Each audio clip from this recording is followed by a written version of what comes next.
സിന്ദൂരരേഖ ഭാഗം 76. മുൻപ് ഇവിടെ തന്നെ വർക്ക് ചെയ്തിരുന്ന ഒരുപാട് പേര് ഇപ്പോഴും ഉണ്ട്. അവർക്കൊക്കെ മനുവിനെ അറിയാം.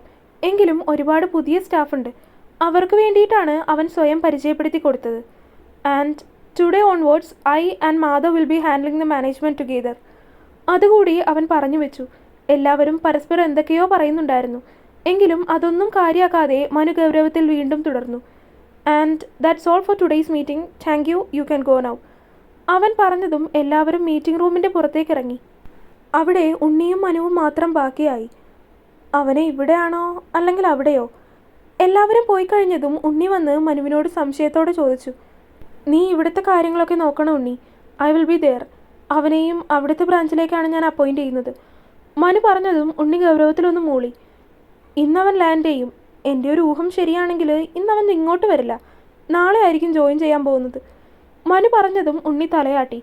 വലിയ മാറ്റങ്ങളൊന്നുമില്ലാതെ അന്നത്തെ ദിവസം കടന്നുപോയി. വൈകുന്നേരം മനു വീട്ടിലേക്ക് വരുന്നതും കാത്തിരിക്കുകയായിരുന്നു അമ്മാളു.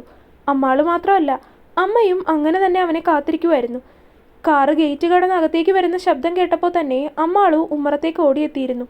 അതിൽ നിന്ന് പുഞ്ചിരിയോടെ തന്നെ ഇറങ്ങി വരുന്ന മനുവിൻ്റെ മുഖം കണ്ടതും അമ്മാളുവിനും മനസ്സിൽ എന്തോ ഒരു തരത്തിലുള്ള ആശ്വാസം നിറയുന്നത് പോലെയാണ് തോന്നിയത്. അവളുടെ പിന്നാലെയായി തന്നെ അമ്മയും ഉമ്മറത്തേക്ക് ഇറങ്ങി വന്നിട്ടുണ്ടായിരുന്നു. ഇതെന്താ രണ്ടുപേരും ഞങ്ങളെ കാത്തിരിക്കുമായിരുന്നു എന്ന് തോന്നുന്നല്ലോ. രണ്ടുപേരും ആകാംക്ഷയോടെ തങ്ങളെ നോക്കി നിൽക്കുന്നത് കണ്ടതും മനു പുഞ്ചിരിയോടെ അവരോട് ചോദിച്ചു. അതിന് രണ്ടുപേരും അവരെ നോക്കിയൊന്ന് ചിരിച്ചതല്ലാതെ മറുപടിയൊന്നും പറഞ്ഞില്ല. 4 പേരും ഒരുമിച്ച് അകത്തേക്ക് കയറി. എങ്ങനെ ഉണ്ടായിരുന്നു മനുവേട്ടാ? അകത്തേക്ക് കയറിയ പാടെ ആവേശം അടക്കാൻ കഴിയാത്തതുപോലെ അമ്മാളും അവനോട് വിശേഷം തിരക്കി. വലിയ കുഴപ്പമൊന്നുമില്ലാതെ പോയി. അവൻ അങ്ങനെ പറഞ്ഞതും അമ്മാളു കണ്ണ് കൂർപ്പിച്ച് അവനെ ഒന്ന് നോക്കി. അതിന് അവൻ അവളെ നോക്കിയൊന്ന് കണ്ണ് ചിമ്മി. ചായയൊക്കെ കുടിച്ച് ഇന്ന് ഹോസ്പിറ്റലിലുണ്ടായിരുന്ന വിശേഷങ്ങളൊക്കെ പങ്കുവെച്ച് കുറച്ചു നേരം എല്ലാവരും ചേർന്ന് താഴെ ഹാളിൽ തന്നെ ഇരുന്നു. അമ്മാളുവിനെ ഒന്ന് നോക്കിക്കൊണ്ടാണ് മനു മുകളിലേക്ക് കയറിപ്പോയത്. അതുകൊണ്ട് എല്ലാവരെയും ഒന്ന് നോക്കി ആരും തങ്ങളെ നോക്കുന്നില്ല എന്ന് ഉറപ്പുവരുത്തിക്കൊണ്ട് പതുങ്ങി പതുങ്ങി അമ്മാളുവും അവൻ്റെ പിന്നിലായി തന്നെ മുറിയിലേക്ക് പോയി. മുറിക്ക് അകത്തേക്ക് കയറിയപ്പോൾ തന്നെ അവൻ അവളെ വലിച്ച് തനിക്ക് അരികിലേക്ക് ചേർത്ത് നിർത്തിയിരുന്നു. പെട്ടെന്നായതുകൊണ്ട് അമ്മാളു ഒന്ന് കിടുങ്ങിപ്പോയി. എങ്കിലും കുതിരാതെ തന്നെ അവൾ അവൻ്റെ ദേഹത്തേക്ക് ചേർന്ന് നിന്നു. മുഖം ഉയർത്തി അവനെ നോക്കി. അവനും പുഞ്ചിരിയോടെ അവളെ നോക്കി നിൽക്കുമായിരുന്നു. അവളെ ചേർത്ത് പിടിച്ചുകൊണ്ട് തന്നെ അവൻ കറങ്ങി വന്ന് വാതിൽ ചേർത്തടച്ചു. അമ്മാളു അപ്പോഴും നോട്ടം മാറ്റാതെ അവനെ തന്നെ നോക്കി നിൽക്കുകയായിരുന്നു. വാതിലടച്ച് ഒരു നിമിഷം പോലും പാഴാക്കാതെ അവൻ അവളെ ഇറുക്കി കെട്ടിപ്പിടിച്ചു. അവളുടെ കഴുത്തിലേക്ക് അവൻ മുഖം അമർത്തി. അവൻ്റെ ശരീരത്തിൽ നിന്നും വരുന്ന പെർഫ്യൂമിൻ്റെയും വിയർപ്പിൻ്റെയും മിശ്രിതമായൊരു ഗന്ധം അമ്മാളുവിനെ ആകെ ഉലച്ചു കളയുന്നുണ്ടായിരുന്നു. അവളുടെ കൈകൾ അവൻ്റെ ഷർട്ടിലായി ഒന്ന് മുറുകി. I miss you. പെട്ടെന്ന് അവൻ അങ്ങനെ പറഞ്ഞതും അമ്മാളു സംശയത്തോടെ അവനെ മുഖമുയർത്തി നോക്കാൻ ശ്രമിച്ചു. എങ്കിലും അവൻ അവളുടെ കഴുത്തിലേക്ക് മുഖം അമർത്തി അങ്ങനെ തന്നെ നിൽക്കുകയായിരുന്നു. അവളെ വിടാതെ തന്നെ അവൻ കുറച്ചു സമയം അങ്ങനെ തന്നെ നിന്നു. മനുവേട്ടാ. കുറച്ചു സമയം അങ്ങനെ നിന്നതിന് ശേഷവും അവൻ തന്നെ വിട്ടു മാറുന്നില്ല എന്നായതും അമ്മാളു തന്നെ അവനെ വിളിച്ചു. ഒന്ന് മൂളിക്കൊണ്ട് അവൻ അവളിൽ നിന്ന് വിട്ടുമാറി. എന്നെ മിസ് ചെയ്തോ? അവൻ അവളിൽ നിന്ന് അകന്നു മാറിയപ്പോൾ തന്നെ കുറുമ്പോടെയുള്ള ശബ്ദത്തിൽ അവൾ അവനോട് ചോദിച്ചു. അവളുടെ ചോദ്യം കേട്ടതും അവൻ അവളെ ഒന്ന് നോക്കി. അവളെ എടുത്തുയർത്തി കട്ടിലിലേക്കിട്ട് അവളുടെ ദേഹത്തേക്ക് അമർന്നു എന്ന പോലെ അവൻ കിടന്നു. അപ്പോഴും അമ്മാളും അവളുടെ നോട്ടം അവനിൽ നിന്ന് മാറ്റിയില്ല. നീ എന്നെ മിസ് ചെയ്തില്ലേ? അവളുടെ കണ്ണിലേക്ക് നോക്കിക്കൊണ്ട് അവൻ ചോദിച്ചു. അവൻ്റെ ആ ചോദ്യത്തിൽ അമ്മാളും ആകെ കുളിർന്നു പോയതുപോലെ ആയിപ്പോയിരുന്നു.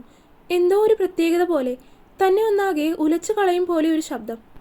കൂടാതെ അവനിൽ നിന്ന് വരുന്ന പ്രത്യേക ഗന്ധം അവളെ അവനിൽ കൂടുതൽ അടിമപ്പെടുത്തുന്നത് പോലെ തോന്നി അവൾക്ക്. പറയമ്മോ, നീ എന്നെ മിസ് ചെയ്തില്ലേ? അവൻ്റെ നിശ്വാസം കലർന്ന ശബ്ദം അവളുടെ ചുണ്ടിൽ വന്ന് തട്ടിത്തെറിക്കും പോലെയായിരുന്നു. അത്രയും അടുത്താണ് അവൻ്റെ മുഖം. ദേഹവും അത്രയും അടുത്ത് തന്നെയാണ്.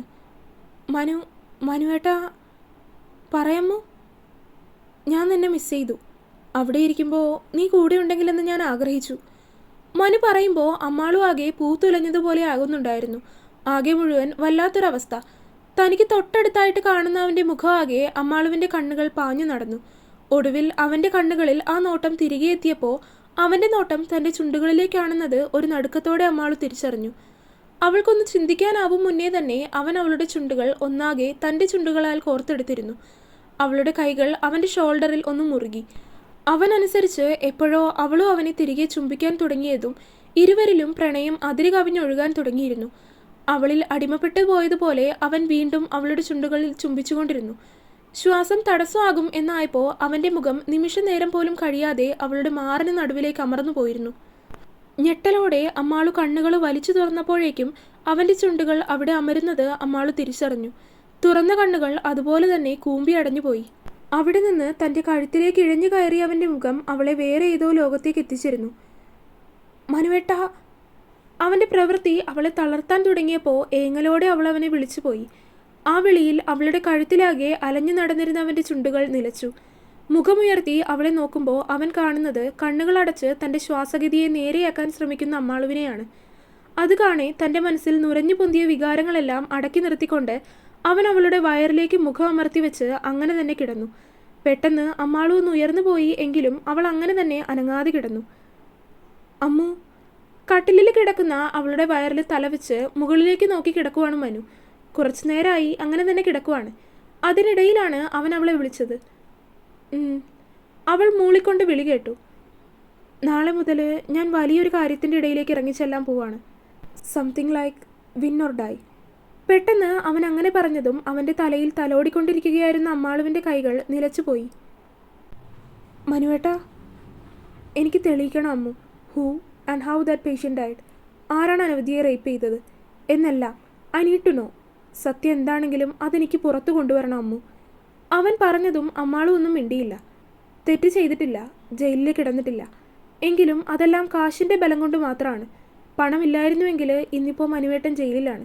ഇന്നും കുറച്ചു പേരുടെയെങ്കിലും മുന്നിൽ മനുവേട്ടൻ കുറ്റക്കാരനായിരിക്കും. അതില്ലാതെ ആവണമെങ്കിൽ സത്യം തെളിയണം. പക്ഷേ എന്തോ മനസ്സിനൊരു പേടി പോലെ. അരുതാത്തതെന്തോ സംഭവിക്കും എന്ന് മനസ്സ് പറയും പോലെ. അമ്മാള് മനസ്സിൽ ഇതെല്ലാം ചിന്തിക്കുന്നതിനനുസരിച്ച് അവളുടെ കൈകൾ അവൻ്റെ തലയിൽ തലോടുന്നുണ്ടായിരുന്നു. എങ്കിലും അവൻ പറഞ്ഞതിന് അവൾ മറുപടി ഒന്നും തന്നെ പറഞ്ഞില്ല. അമ്മു!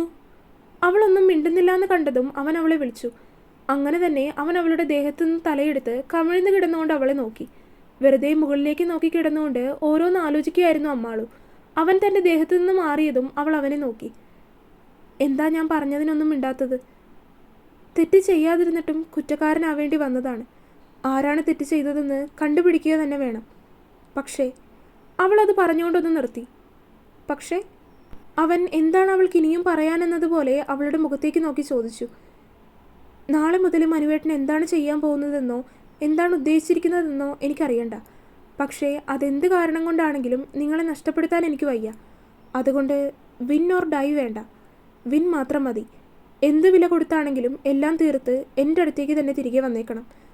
അവൾ പറയുന്നത് കേട്ടതും മനുവിന് എന്തോ ഒരു തരം ആത്മവിശ്വാസം പോലെയാണ് തോന്നിയത്. അവളുടെ വാക്കുകളിൽ പോലും തന്നോടുള്ള വിശ്വാസമാണ് തോന്നിയത് അവന്. മനു വെറുതെ അങ്ങനെ തന്നെ അവളെ നോക്കിയിരുന്നു. എന്താ ഇങ്ങനെ നോക്കുന്നത്? തന്നെ തന്നെ നോക്കിയിരിക്കുന്ന അവനെ കണ്ടതും അവൾ സംശയത്തോടെ ചോദിച്ചു.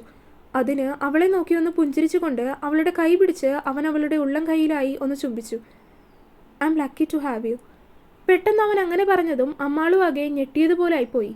കളഞ്ഞുപോയ കളിപ്പാട്ടം തിരികെ കിട്ടിയതുപോലെ ആയിരുന്നു അവളുടെ മുഖം. ശരിക്കു പറഞ്ഞാൽ അമ്മാളുവിന് എന്തോ ലോകം കീഴടക്കിയതുപോലെയാണ് അന്നേരം തോന്നിയത്. മനുവേട്ടാ! അവളുടെ ശബ്ദം ഇടറിപ്പോയി. കണ്ണുകൾ നിറഞ്ഞു വന്നു. ഒരിക്കലും ഇങ്ങനെയൊക്കെ ഉണ്ടാകും എന്ന് കരുതിയതല്ല. വിവാഹം നടന്നപ്പോൾ പോലും അവൻ തന്നെ ഒരിക്കലും അംഗീകരിക്കില്ല എന്ന് തന്നെയായിരുന്നു കരുതിയത്, പ്രതീക്ഷയുടെ നേരിയ അംശം പോലും ഇല്ലാതെ. പക്ഷേ ഇന്നിപ്പോൾ അവൻ തന്നെ സ്നേഹിക്കുന്നു, താനാണ് അവൻ്റെ ഭാഗ്യം എന്ന് പറയുന്നു. അതൊന്നും അവൾക്ക് വിശ്വസിക്കാനാവുന്നില്ലായിരുന്നു. അവനെ നോക്കുന്നതിനനുസരിച്ച് അവളുടെ കണ്ണുകൾ നിറഞ്ഞൊഴുകിയിരുന്നു. അവളുടെ കണ്ണിലേക്ക് നോക്കി തന്നെ അവൻ അവളുടെ നെറ്റിയിൽ ഒന്ന് ചുംബിച്ചു. ഏതോ നിർവൃതിയിലെന്ന പോലെ അവളുടെ കണ്ണുകൾ അടഞ്ഞുപോയി. ഞാൻ ഈ ജന്മത്തിൽ അല്ലെങ്കിൽ കഴിഞ്ഞ ജന്മത്തിൽ എന്തോ വലിയ നന്മ ചെയ്തിട്ടുണ്ട്. Or else I M dam sure എനിക്ക് നിന്നെപ്പോലെ ഒരാളെ പാർട്ട്ണറായിട്ട് കിട്ടില്ലായിരുന്നു. അത് അവളോട് പറയുമ്പോൾ എന്തിനോ അവൻ്റെ ശബ്ദവും ഇടറിപ്പോകുന്നുണ്ടായിരുന്നു. ഞാനോ എനിക്ക് നിങ്ങളെ പറഞ്ഞു തീർക്കാനാവാത്തതുപോലെ അമ്മാളും ഒന്ന് ഏങ്ങി. മനു അവളുടെ അടുത്തേക്ക് ചേർന്ന് കിടന്ന് അവളുടെ നെറ്റിയിൽ നെറ്റിമുട്ടിച്ചു. അവളുടെ ചുണ്ടിൽ വിരൽ ചേർത്ത് വെച്ചു. 10 years, 1-2 10 വർഷം നീ എന്നെ സ്നേഹിച്ച് എനിക്ക് വേണ്ടി കാത്തിരുന്നു. അതും പ്രതീക്ഷയുടെ ഒരു നേരിയ കണിക പോലും ഇല്ലാത്ത വിധത്തിൽ. മനുവും ആകെ ഇമോഷണലായി പോകുന്നുണ്ടായിരുന്നു. ഇത്രയും നാളും രണ്ടുപേരും ഇതുപോലെ ഒന്നും തുറന്ന് സംസാരിച്ചിട്ടില്ല. രണ്ടുപേരുടെ മനസ്സിലും സ്നേഹമുണ്ടെന്നറിയാം, അങ്ങോട്ടും ഇങ്ങോട്ടുമുള്ള കാര്യങ്ങളൊക്കെ അറിയാം. എങ്കിലും ഇന്ന് വരെ ഇങ്ങനെയുള്ള രീതിയിൽ മനസ്സ് തുറന്നൊരു സംസാരം രണ്ടുപേരുടെ ഇടയിൽ ഉണ്ടായിട്ടില്ല. അതുകൊണ്ട് ആദ്യമായിട്ട് അങ്ങനെ വന്നൊരു സന്ദർഭത്തിൽ രണ്ടുപേരും വാചാലരായി. ഏട്ടാ, ഏട്ടത്തി! പെട്ടെന്നാണ് വാതിലിൽ തട്ടിക്കൊണ്ട് ഉണ്ണി വിളിക്കുന്നത് കേട്ടത്. പിടച്ചിലോടെ മനു അവളുടെ അടുത്തു നിന്ന് മാറി. അമ്മാളു കണ്ണുകളടച്ച് തൻ്റെ കണ്ണുനീരിനെ വരുതിയിലാക്കാൻ ശ്രമിക്കുമായിരുന്നു. മനു പോയി വാതിൽ തുറന്നു. എന്താടാ? നിങ്ങളെ കാണാത്തതുകൊണ്ട് വിളിക്കാൻ വന്നതാ. ഭക്ഷണം കഴിക്കണ്ടേ? ഏട്ടത്തി എവിടെ? ഞങ്ങളിപ്പോൾ വരാം. വന്നാൽ മതി.